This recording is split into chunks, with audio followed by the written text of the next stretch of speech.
On dirait pas un peu Ed Sheeran mais pas roux. Si.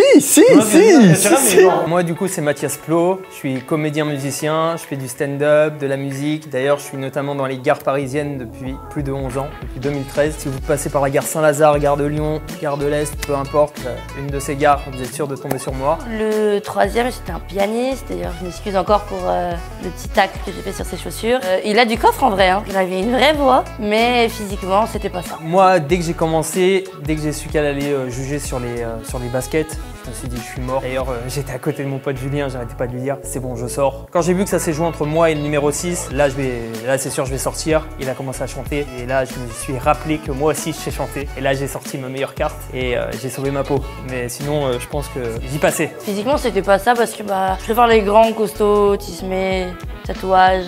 Et il avait rien de tout ça, il était imberbe, blanc, tout fin, pas très grand, pas tatoué. Elle disait que j'étais pas son style physique, bah je respecte. Elle a préféré les bad boys, bah, libre à toi. Hein. Après, je vais pas mytho, franchement, les mecs qui étaient là, franchement, c'était des mannequins. Hein. Physiquement, c'était dur de faire le poids. Elisa, on est au dernier tour et dans quelques instants, tu t'apprêtes à...